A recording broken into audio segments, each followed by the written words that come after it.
hablo de que revolucionó el crimen organizado porque son elementos que lo caracterizan y que son diferenciadores versus otros grupos criminales poderosos. Sin embargo, yo no creo necesariamente que sea el grupo criminal más poderoso de América Latina. Lo que creo es que puede ser quizás el más innovador, el que avanzó más rápidamente, el que ha logrado expandirse a Exitosa. una mayor cantidad de países sin tener un ejército armado entrando a estos países. Entonces, creo que hay otros elementos que le dan esta característica de un grupo muy particular sin que necesariamente sea el grupo más poderoso desde el punto de vista de fuerza, de poder de fuego, por ejemplo.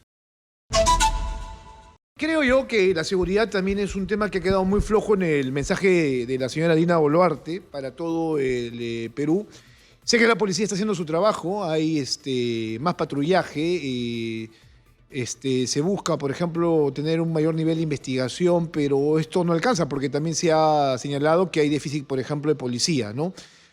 Ahora, yo no estoy muy de acuerdo con el tema de la policía del orden, porque la verdad me parece una propuesta vaga, sin sentido, ¿no? Sin mayor estructura. O sea, si vas a ir con una propuesta de este tipo, tendrías que tener, no sé, todo un marco legal, jurídico, de operación, pero además tendrías tú que identificar quiénes finalmente van a hacerse cargo de esta policía, ¿no? Que tiene por objetivo llamar, ¿no es cierto?, a jóvenes en proceso de formación, licenciados del ejército, para que ellos asuman labores de patrullaje. Pero ¿y entonces en qué estamos, no? Porque claro, ahí hay una doble propuesta, porque tienen a ustedes también la propuesta del alcalde de Lima de tener una policía municipal, ¿no? Y luego también darle armas a los serenos. Entonces, vean ustedes, o sea, tenemos una serie de propuestas, ¿no?, diferenciadas, cada una de ellas, unas más locas que otras, y al final no hay una cohesión, no hay una estructura, un orden, ¿no? Una sola dirección para ¿qué? Para luchar justamente contra la delincuencia, que cada vez es mucho más organizada. Y ahora no solamente enfrentamos el crimen local, sino también aquel que hemos importado o que ha llegado, ¿no?, en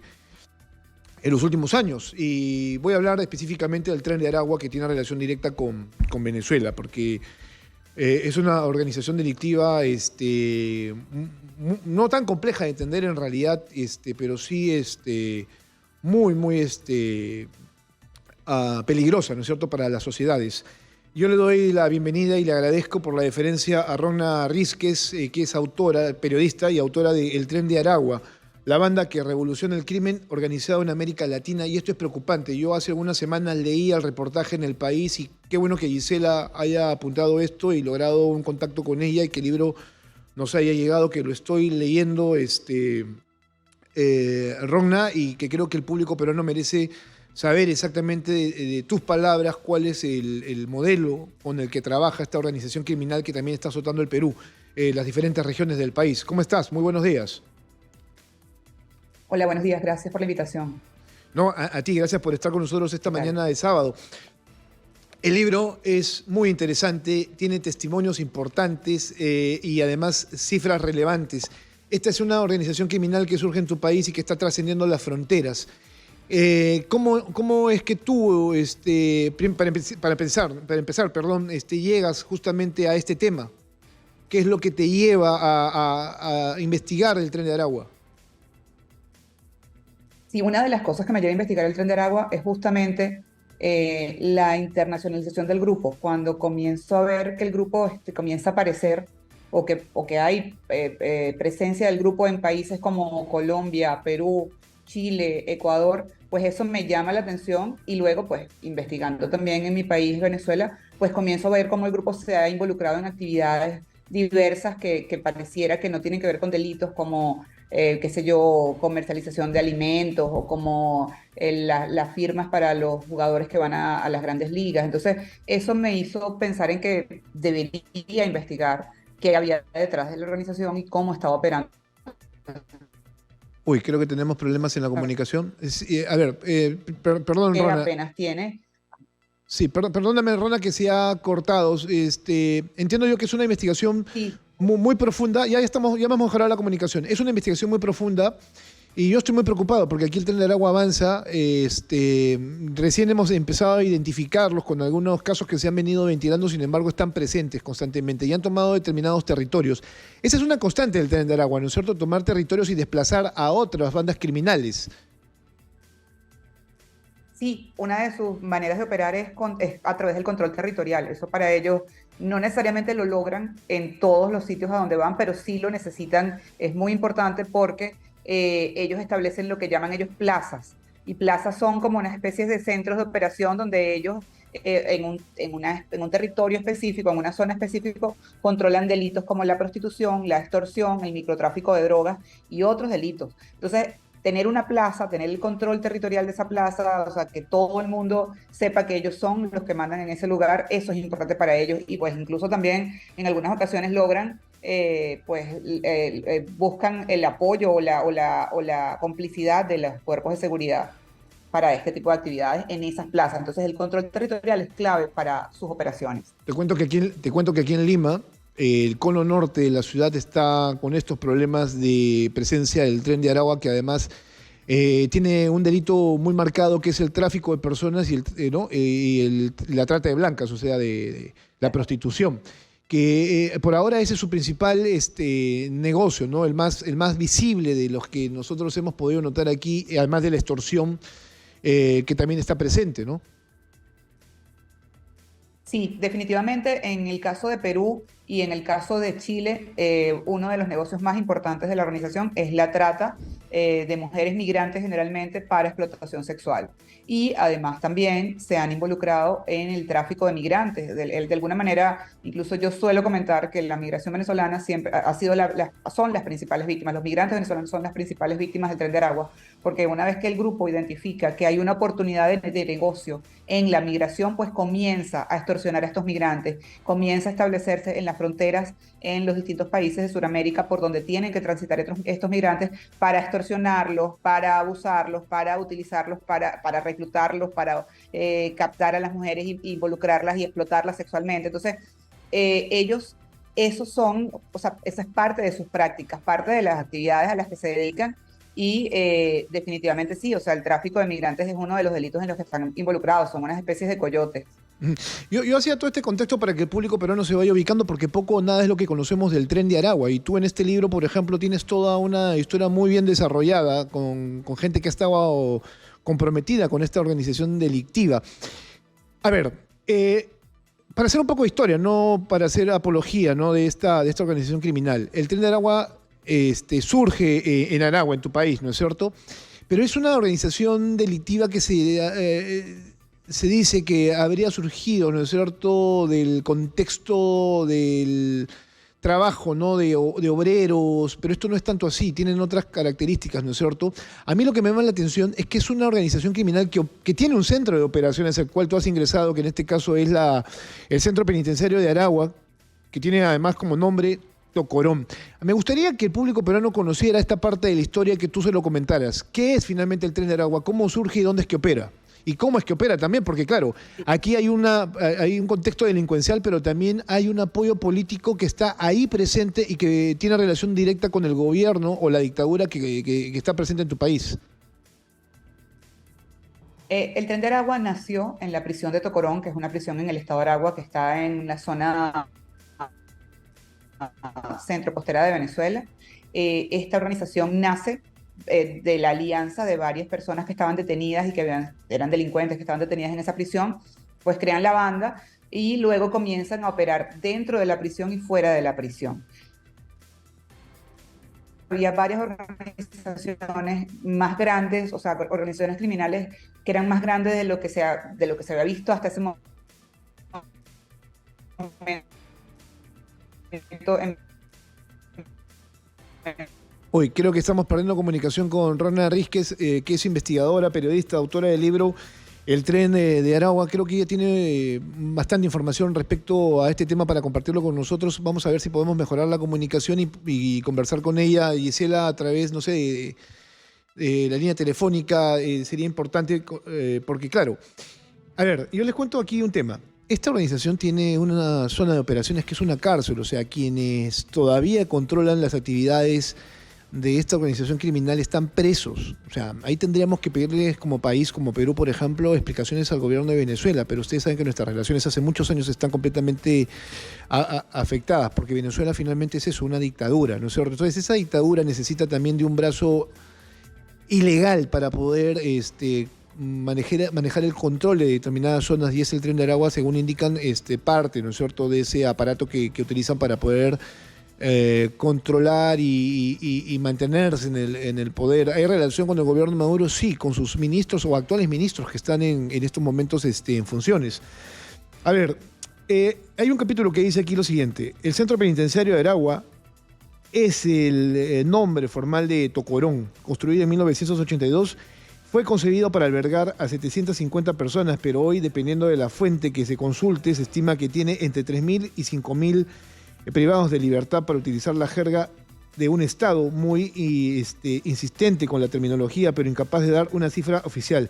De acuerdo con la ley, la seguridad interna de todas las prisiones en Venezuela está a cargo de funcionarios del Ministerio de Servicio Penitenciario, mientras que la seguridad externa es tarea de la Guardia Nacional Bolivariana, un componente de la Fuerza Armada que depende del Ministerio de Defensa. Hace tiempo, dice aquí la autora, que el Estado venezolano perdió el control de lugares como Tocorón. Al menos 8 de los 50, de los 53 penales venezolanos son controlados por los pranes, que son los presos, ¿no es cierto? Los presos, a ellos le llaman pranes, de acuerdo con una investigación conjunta de la organización Conectas y el medio digital Ronrones. Esto coincide con un estudio del Observatorio Venezolano de Prisiones, que analizó la situación de 31 cárceles en Venezuela y encontró que 8 están totalmente en manos de pandillas carcelarias. Otras 8 las controla el Estado y 15 operan bajo una especie de control mixto, lo que significa que una parte de la prisión está bajo el dominio de los presos y la otra bajo la autoridad del ministerio responsable del sistema carcelario. Y como dijo la directora de la OBP, Carolina Girón, a la agencia de información alemana Deutsche Welle, más de la mitad de la población penitenciaria del país, aproximadamente 25.000 presos, está en penales dominados por grupos criminales. Tocorón, que es la cárcel, el centro de operaciones el Tren de Aragua, dice aquí, es una de esas cárceles donde quienes mandan son los reclusos. Así es como está Venezuela, que ahora nos está enviando delincuentes para que operen aquí con total impunidad. Gisela, ¿estamos nuevamente con Rona o no? Sí, Rona, estaba leyendo parte de tu libro, ya hemos mejorado la comunicación. Por favor, cuéntanos entonces cómo es que surge el Tren de Aragua y cuál es el desarrollo que ha tenido en los últimos años.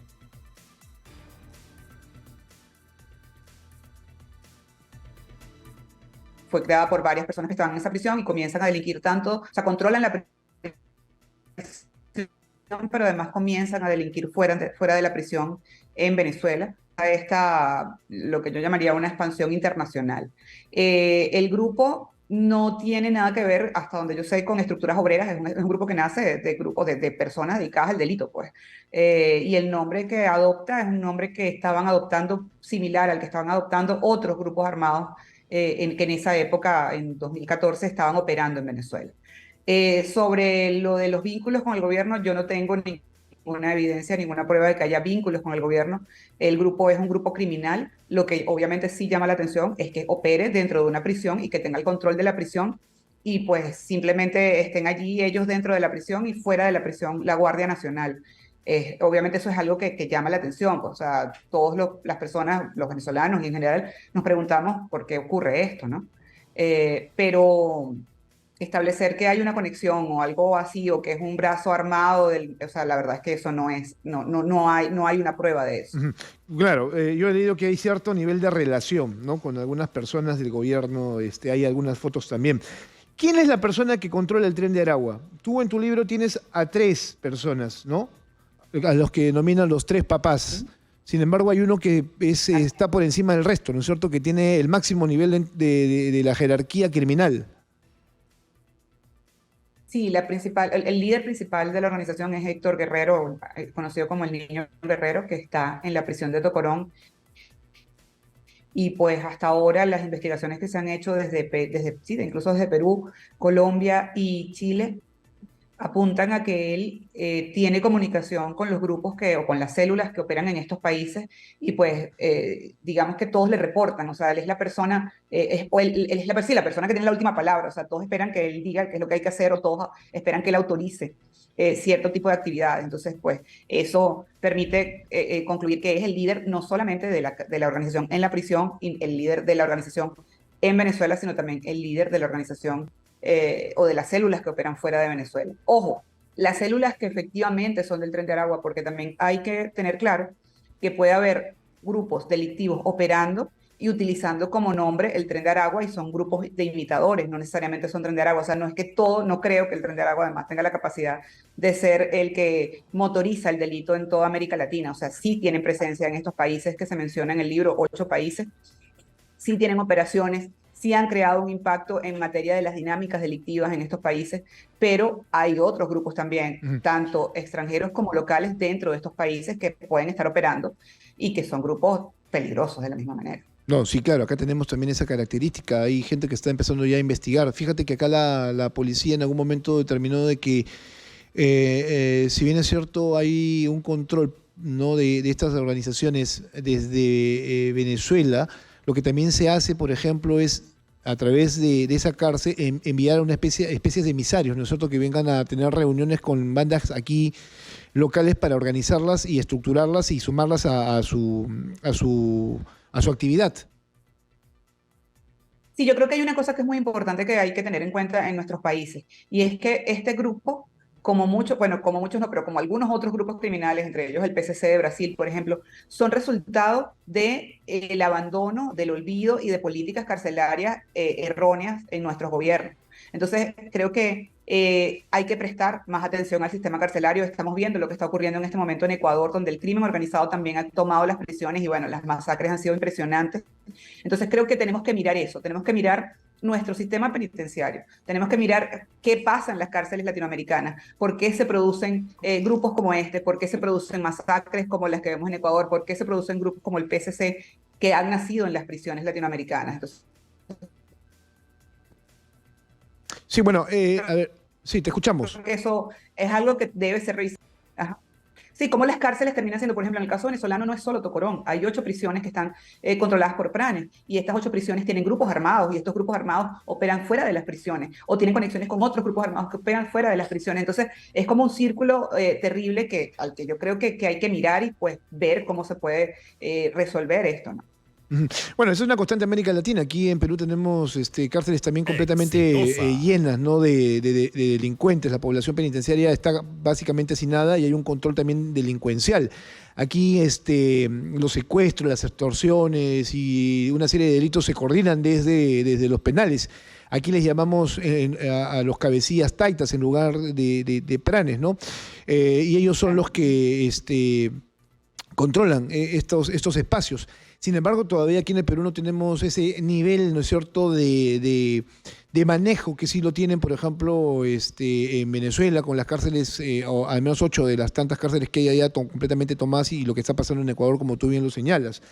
Yo te hablaba, por ejemplo, del tema esto de la salida de algunos líderes del Tren de Aragua, por ejemplo, a Chile, porque ahí también es como el tema está bastante desbordado, tanto que Chile ha tenido que tomar medidas en materia de seguridad para poder cuidar a su sociedad, que ha llevado, por ejemplo, a una crisis migratoria que impactó al Perú.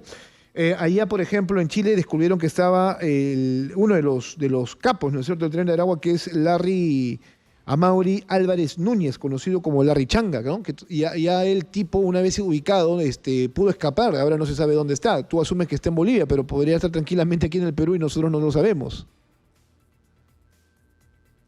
Sí, pues no se sabe exactamente dónde está, solo se sabe que salió de Chile.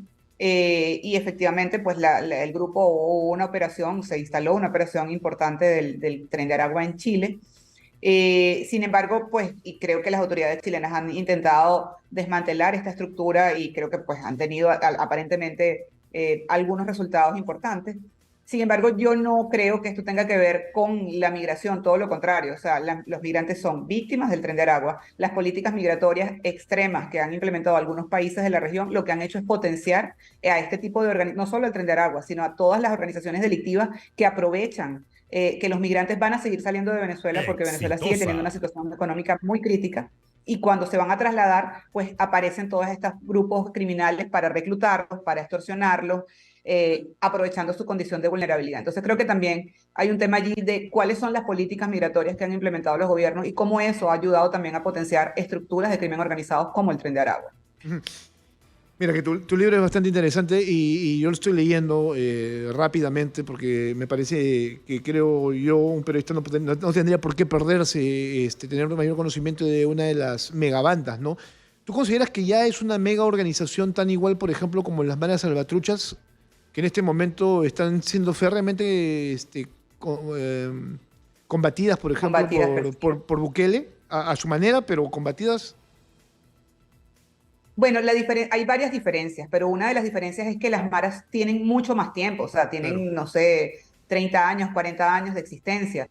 El Tren de Aragua es un grupo de apenas 8 años de existencia. Entonces creo que habría que pensar un poquito en eso, o sea, no creo que tengan, incluso no necesariamente el poder, o sea, se han expandido, han logrado tener, o sea, han sido para mí muy sorprendentes porque en un poco tiempo han logrado eso, una expansión que otros grupos criminales con años de existencia ni siquiera intentaron nunca, ¿no? O sea, vemos los mismos grupos colombianos, las guerrillas, etcétera. O sea, no han logrado o no han intentado nunca tener una expansión como la que comenzó a tener el Tren de Aragua. Entonces, esto es algo que es interesante. Además, toda la diversificación de su portafolio criminal, que es también llamativo, ¿no? O sea, son como elementos que por eso es que yo hablo de que revolucionó el crimen organizado, porque son elementos que lo caracterizan y que son diferenciadores versus otros grupos criminales poderosos. Sin embargo, yo no creo necesariamente que sea el grupo criminal más poderoso de América Latina. Lo que creo es que puede ser quizás el más innovador, el que avanzó más rápidamente, el que ha logrado expandirse a Exitosa. una mayor cantidad de países sin tener un ejército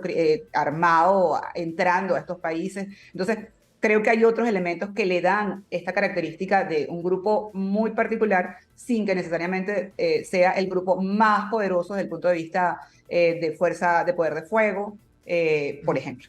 Oh, Ragnar, por favor, tengo que ir a la pausa. Está muy interesante lo que nos estás contando y seguramente la gente está más que enganchada respecto a lo que significa esta organización criminal. Creo que es importante conocer el perfil y cuál es su forma de actuación. Permíteme, por favor, hacer una pausa. Hago este corte y regreso contigo. Estamos con Rona Rísquez, autora del libro El Tren de Aragua, la banda que revoluciona el crimen organizado en América Latina, que es un documento importante para conocer esta organización criminal que ahora nos está atacando a nosotros. Como peruanos tenemos también que tener ese conocimiento y empezar también a actuar, ¿no? Y exigir ese actuar a nuestras autoridades. Esto es Hablemos Claro, de hoy, sábado 5 de agosto del año 2023. Vamos a una pausa y regresamos. Soy Jesús Verde. Está usted en la voz que integra a todo el Perú. Estamos hablando sobre inseguridad aquí en el país y está con nosotros Rona Rísquez, que es autora, repito, del libro El Tren de Aragua, la banda que revoluciona el crimen organizado en América Latina.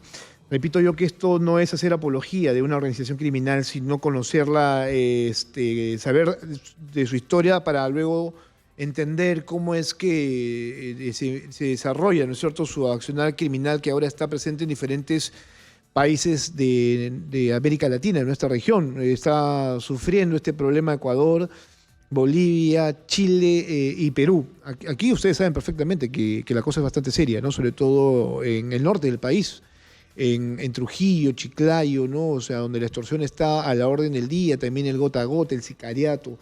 Ahora, Rona, tú hablas, por ejemplo, en el capítulo número 4 de una corporación criminal. Ahí quiero entrar un poco de qué se trata exactamente cuando hay esta afirmación a través del título. Claro, sí, hablo de una corporación criminal porque tiene un amplio portafolio de delitos y porque además ha logrado que no solamente sean delitos que cometen en un...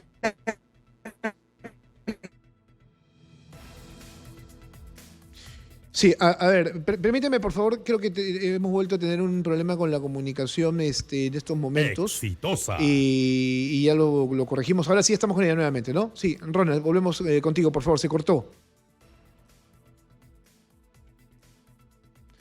Sí, parece que hemos perdido la comunicación. Ya está nuevamente con nosotros. Ronald, sí, ahora sí. Te escuchamos. Uy, creo que se colgó. Estamos tratando de establecer comunicación con Rona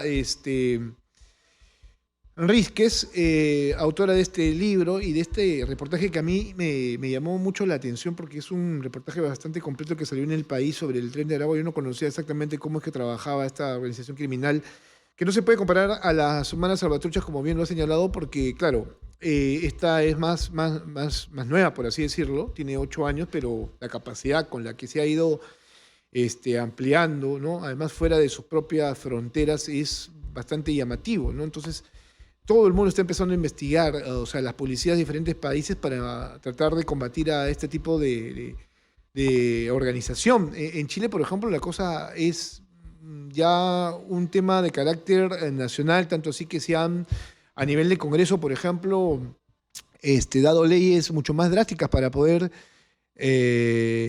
hacerlo mínimo, ¿no? O sea, y ahí se ha generado toda una controversia. Ya estamos, Gisela, nuevamente con Rona. Sí, hola Rona, volvemos contigo entonces. Quedó pendiente eso que te había preguntado. ¿Por qué una corporación criminal?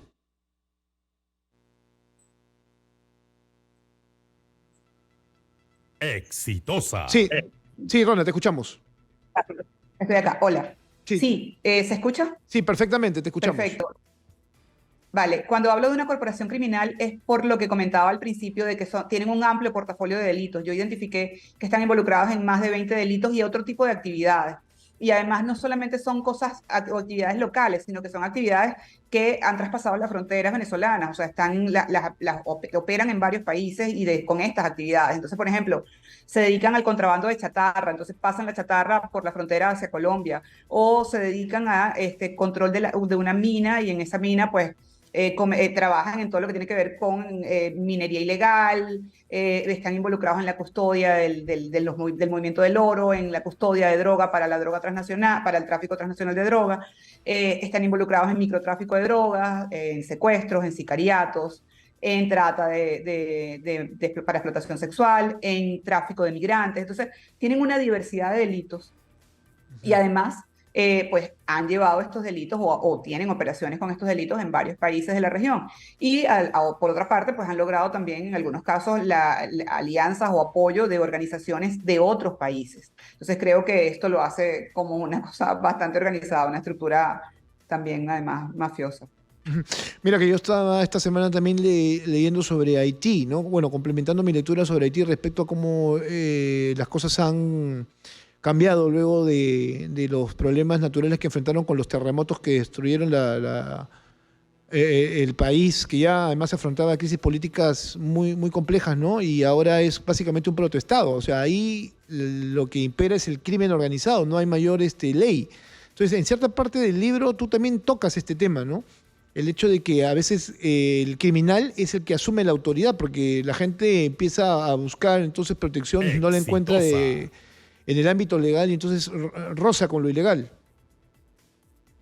Sí, en realidad lo que ocurre es que se establecen, en el caso de esta organización, gobernanzas criminales. Y estas gobernanzas criminales en estas gobernanzas criminales, pues son los delincuentes los que tienen el control, los que ejercen todo tipo de autoridad y los que administran, entre comillas, la justicia o ley, pues pero obviamente basado en sus propias leyes o sus propias normas, los que deciden, los que resuelven los problemas entre los vecinos, ese tipo de cosas. Entonces, esas son dinámicas que efectivamente se dan con el Tren de Aragua y con otros grupos criminales y están asociadas, no sé si necesariamente, o sea, no estrictamente, no es a la ausencia de Estado, efectivamente no hay un Estado, pero el Estado sabe que esto está pasando y el Estado sabe que además los grupos están haciendo o los grupos criminales están ejerciendo sus funciones y sin embargo el Estado pues queda sin hacer nada. Ese va a ser mi siguiente pregunta, ¿no? O sea, ¿qué hace finalmente, qué hacen las autoridades para tratar de combatir, ¿no es cierto?, este nivel de delincuencia? ¿Cómo un gobierno, por ejemplo, se puede permitir que una cárcel esté tomada por presos y que de ahí se controle todo el crimen organizado en el país? Sí, bueno, en realidad esa es la pregunta que todos quisiéramos que nos respondieran las autoridades, porque efectivamente no hay una explicación para eso. Eh, Sin embargo, hace poco tú mismo comentabas que había cárceles en Perú que tenían situaciones complicadas, donde también había unas personas llamadas taita, no sé qué. O sea, yo creo que no necesariamente el Estado a veces no participa de esto, pero es como cuando se dice que por ahí tú puedes tener algún tipo de responsabilidad por acción o por omisión. Entonces, no participar, pero saber que esto está pasando también puede ser de alguna manera responsabilidad. Y menciono el caso de Perú que tú mencionaste porque lo que creo es que es importante que miremos Exitosa. lo que pasa en las cárceles de Latinoamérica y cómo esto puede ir escalando hacia situaciones mucho más complicadas de las que pareciera que existen, ¿no? Independientemente de si el Estado está o no involucrado en esto, ¿no? Porque en algún punto pareciera que los estados no están involucrados, pero después no sabemos qué puede pasar, o sea, no logran controlar o no logran manejar esta situación. No, ahora me pongo a pensar, ¿no? El crimen internacional se mezcla con el crimen local y eso es un cóctel molotov. Ahora, cada vez la policía peruana captura a delincuentes venezolanos relacionados con el Tren de Aragua que terminan en las cárceles. En algún momento eso se va a terminar fusionando y es posible que aquí en Perú, porque la verdad también que tenemos un manejo muy deficiente del sistema carcelario, podría pasar que tuviéramos un tocorón, ¿no? Aquí la cárcel más peligrosa del país es la de San Juan de Lurigancho, ¿no? Lurigancho, así es como se le conoce, Luri, como coloquialmente, ¿no? Que es una cárcel que tiene una capacidad para 2.000 presos, pero ahorita fíjate, deben tener 8.000, si no 9.000, o sea, para que veas el grado o el nivel de hacinamiento, pero tener una prisión a ese nivel de descontrol sería, no sé, o sea, para nosotros brutal y no sé si puede hacer eso controlable con el tiempo. Mira, yo rescato en tu libro porque además tú haces algo así como una especie de periodismo gonzo, porque ingresas a una de las cárceles más peligrosas del mundo, que en este caso es Tocorón, ¿no? O sea, ahí sí, me saco el sombrero respecto al trabajo que haces tú con una amiga más en ir a visitar un preso, pero sobre todo ver in situ de qué se trata este penal, que además se pareciera como una especie de casa club, ¿no? Con cosas que tú pudiste ver y que se generaron todo un escándalo en el país. Sin embargo, no un cambio. Así es, o sea, bueno, entramos porque entramos como visita, o sea, entré como visita y pues en realidad sí, o sea, se puede entrar, había Exitosa. busqué, hice como toda una logística, averigüé cómo era, qué tenía que hacer, por quién debía preguntar, cómo me iba a mover, etcétera. Y obviamente medí, o sea, también temas de seguridad, cuáles pueden ser los riesgos, qué puede pasar, si entro. Y luego de que tenía todo medianamente, o por lo menos en la teoría controlado, pues decidí entrar. O sea, no fue una cosa de un día para otra. Fui varias veces a la zona, vi cómo era el movimiento, conversé con gente que entraba, conversé con gente que había estado allí y luego pues organicé esta posibilidad de ingresar, porque me parecía que era importante tener la visión o entender qué estaba pasando allí adentro, o sea, verificar yo además que todo eso que se contaba y que todo eso que se decía era verdad, o si no era verdad, pues también, obviamente, verlo, ¿no?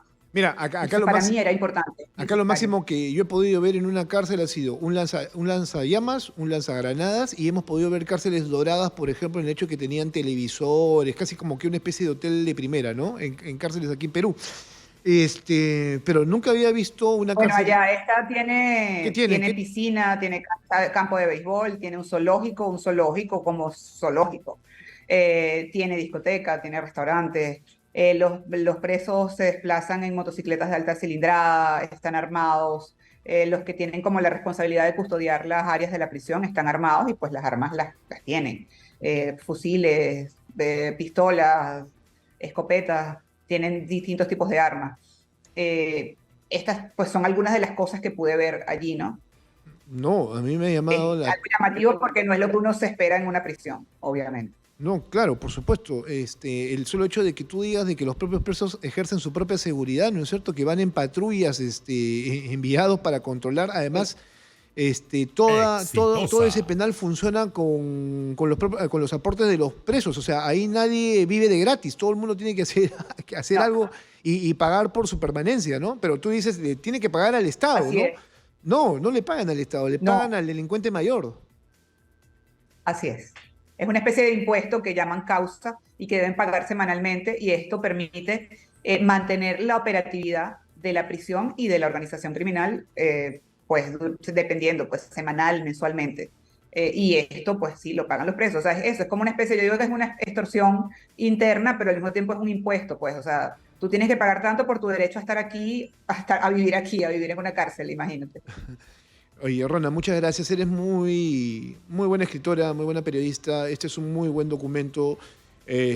Cuando nosotros hablamos de inseguridad ciudadana aquí en el Perú, que es una de las primeras demandas de la población, pues hablábamos obviamente del crimen local y qué es lo que habría que hacer, pero ahora tenemos el fenómeno internacional que está ahí y es mucho más violento de lo que nosotros habíamos tenido hace algunos años. Porque el Tren de Aragua no va a simplemente decir las cosas, o sea, acciona de una manera tan brutal que nosotros estamos empezando a conocer recién esas acciones como, por ejemplo, ¿no? El desmembramiento de personas, ¿no es cierto? Y luego el grabarlo en un video, porque juega mucho con el tema psicológico, con el terror, ¿no?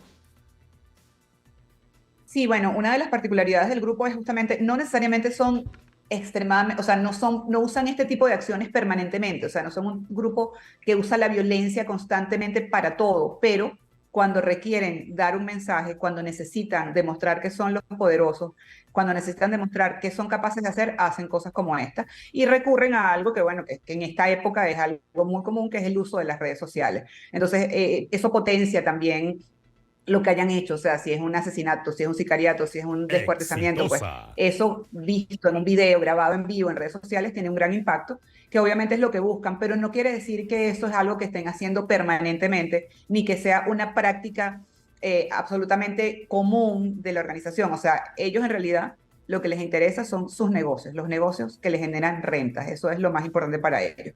Y hay un elemento más que sí me parece importante cuando hablas de crimen internacional y de crimen nacional. O sea, yo creo que tenemos que pensar también, porque a veces eso es normal, que pensemos, bueno, estos son extranjeros y hay otros acá, pero no son iguales. El problema es, y es el problema, que el crimen organizado no tiene nacionalidad y no tiene frontera.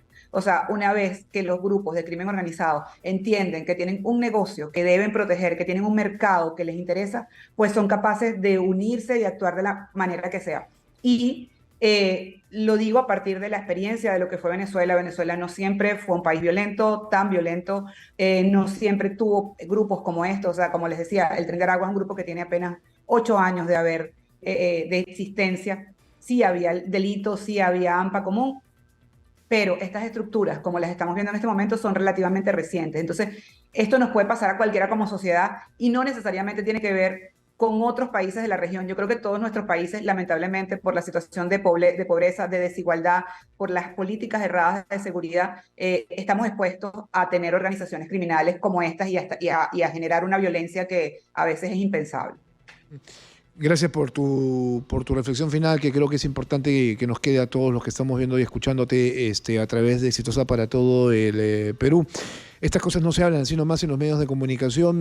Suele haber bastante reticencia y como medios solo somos reactivos, tratamos de solamente mostrar la parte del hecho y eso no es tanto así. Habría que conocer un poco más de la existencia de estas bandas criminales, organizaciones que tienen un modus operandi, ¿no? En cada país y como tú bien lo señalas, mientras haya un negocio que cuidar, a ellos les va a importar absolutamente nada el tema de las fronteras y van a tratar de transgredir todas las normas posibles, ¿no? Yo soy, a veces peco de yoísta y aquí me lo hacen notar las productoras, pero he visitado Venezuela más de 3 oportunidades, sobre todo por temas políticos. La última cobertura que hice fue el velorio de Hugo Chávez hace mucho tiempo, pero antes hice las campañas electorales, ¿no? Una de las más importantes, la última que hizo Chávez en su momento, ¿no? Y entonces conocí una Venezuela que todavía no estaba tan compleja en muchos aspectos, pero ya iba camino justamente a hacer un descalabro político, económico y social, ¿no? Y que ha llevado además que en el transcurso de los años casi 7 millones de venezolanos se vayan del país, o sea, una de las diásporas latinoamericanas más importantes de los últimos años que nadie puede controlar tampoco. Entonces yo espero que en algún momento ustedes puedan retomar el camino de la democracia y sean un país mejor. Creo que hay personas que como tú están trabajando para eso. Así que un fuerte abrazo para ti, Rona, y muchas gracias por estar esta mañana aquí en Exitosa. Gracias. Gracias a ti por la invitación. Un gusto. Bien, gracias. Y esperamos tenerte en algún momento para hablar de este tema. Ojalá que la cosa no vaya a ser más difícil de solucionar. Pero ahí está el documento que ella tiene, ¿no? El Tren de Aragua, de Rona Rísquez, la banda que revoluciona el crimen organizado en América Latina. Era necesario hablar ampliamente con ella sobre este tema. Yo, al menos en temas de seguridad, siempre hago un contraste de lo que pasa aquí en el Perú y lo que pasa afuera.